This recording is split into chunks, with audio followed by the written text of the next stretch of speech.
Hello दोस्तों, Excel tutorial की इस वीडियो में आपका स्वागत है। आज की इस वीडियो में हम देखेंगे कि कैसे एक्सेल के मल्टीपल वर्कशीट से डेटा को कंबाइन करके एक पिवट टेबल बनाते हैं।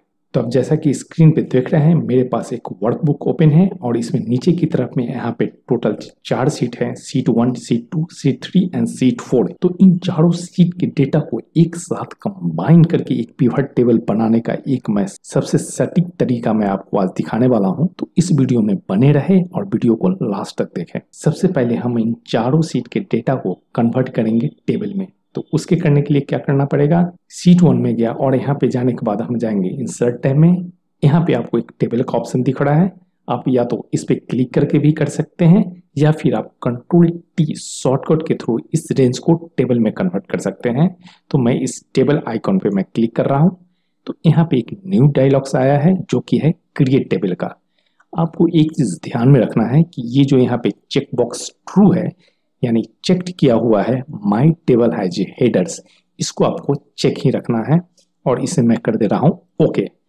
ओके करते ही आपके सामने दिख रहा है कि ये एक रेंज था और अब ये रेंज एक टेबल में कन्वर्ट हो चुका है। बाय डिफॉल्ट जो टेबल का नेम होता है वो टेबल 1 2 3 4 करके ऐसे करके एक्सेल लेता है।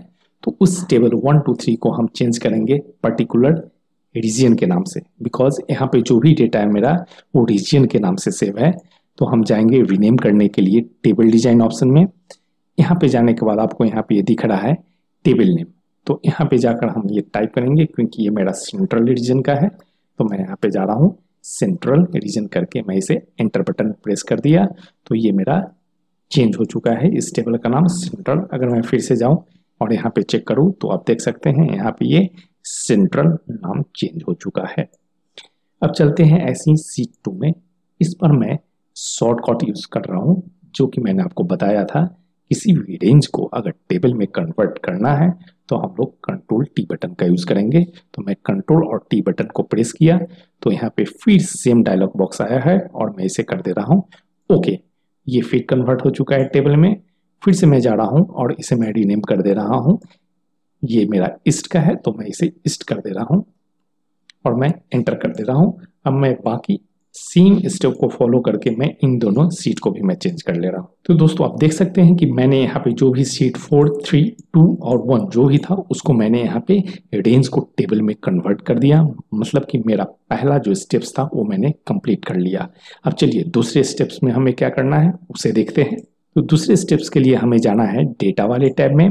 डेटा वाले टैब में आपको यहाँ पे मिलेगा गेट डेटा का ऑप्शन, इस पे क्लिक करना है और यहाँ पे ये जो ऑप्शन दिख रहा है आपको लॉन्च पावर क्वेरी एडिटर, इसके ऊपर में क्लिक करना है। इसके ऊपर में क्लिक करने से ही यहाँ पे पावर क्वेरी एडिटर का एक विंडोज अपीयर होगा। आप देख सकते हैं ये पावर क्वेरी एडिटर का विंडो ओपन हो चुका है। इसमें हमें जाना है होम टैब के, यहाँ पर आपको दिखेगा न्यू सोर्स। हमें अभी वो सोर्स निकालना है कि वो डेटा कहाँ से कंबाइन करेगा। तो यहाँ पे पहला ऑप्शन आ रहा है फाइल। फाइल में जो पहला ऑप्शन दिख रहा है एक्सेल वर्कबुक, उसमें क्लिक करेंगे हम लोग। यहाँ पे हमें वो फाइल का पाथ देना है। तो मैं वो फाइल में सेव करके रखा हूँ एक पिवट टेबल बनाकर। तो मैंने इसको सिलेक्ट कर लिया और नीचे में आपको यहाँ पे दिखेगा इंपोर्ट का बटन, उस पर आपको जस्ट क्लिक कर देना है और बाकी का काम ये अपने आप करेगा। तो आप देख सकते हैं कि उस वर्कबुक पे मेरे पास टोटल 4 सीट थे, seat 1, seat 2, seat 3 and seat 4। ये सारा डेटा यहाँ पे आ चुका है। तो इन सारे सीट में से हमें जो जो आपको कंबाइन करना है उन सारे सीट को सिलेक्ट कर ले। तो अभी हमें 4 रीजन है, तो मैं ये चारों रीजन को यहाँ पे सिलेक्ट कर लिया और मैं इसे नीचे जाकर मैं इसे ओके बटन पे प्रेस कर दे रहा हूँ। तो आप देखेंगे इस बार मेरे पास पावर क्वेरी एडिटर में ये सारा चारों सीट यहाँ पे इंपोर्ट हो चुका है। तो मैंने दूसरा स्टेप्स यहाँ पे कंप्लीट किया कि जो एक्सेल में डेटा था 4 सीट को, उसको पावर क्वेरी एडिटर में इंपोर्ट कर लिया।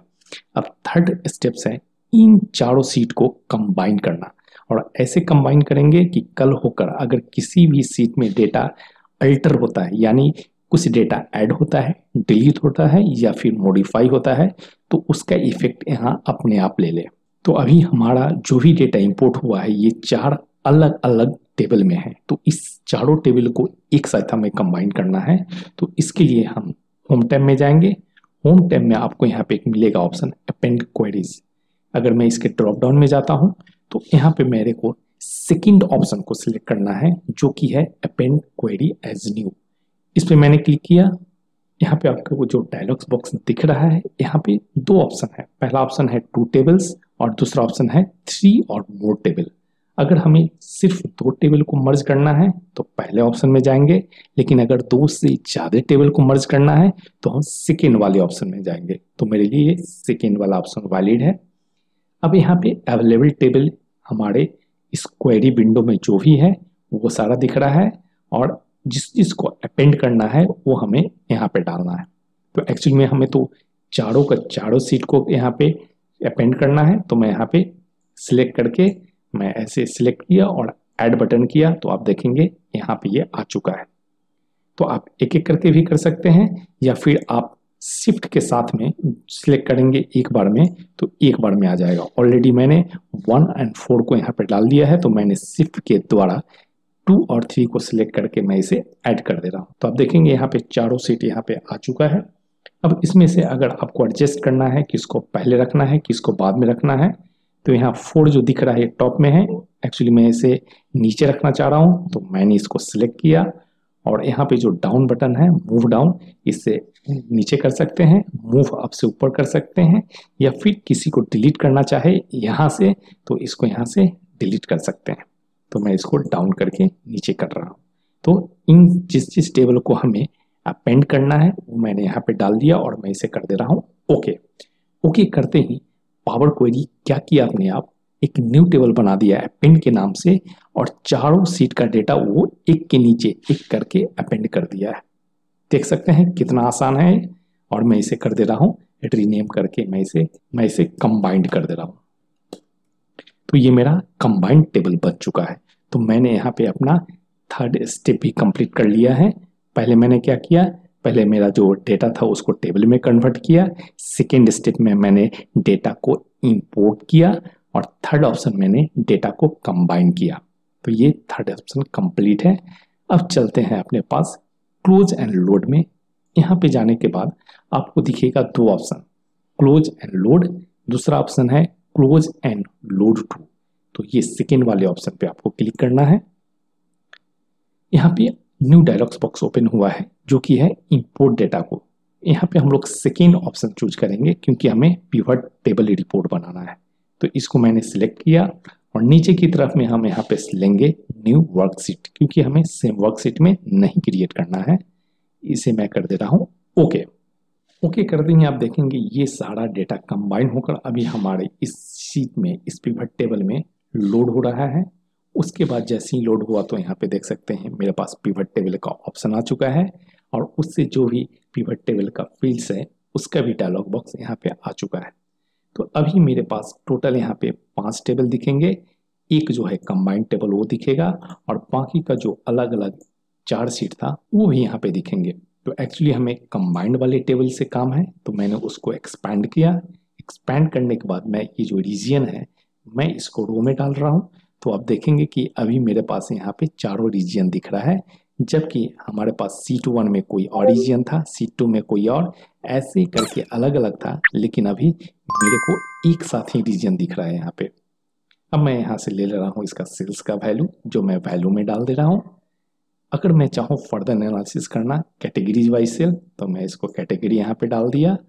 अगर हमें यहाँ पे सब कैटेगरी करना चाहे वो भी डाल सकते हैं।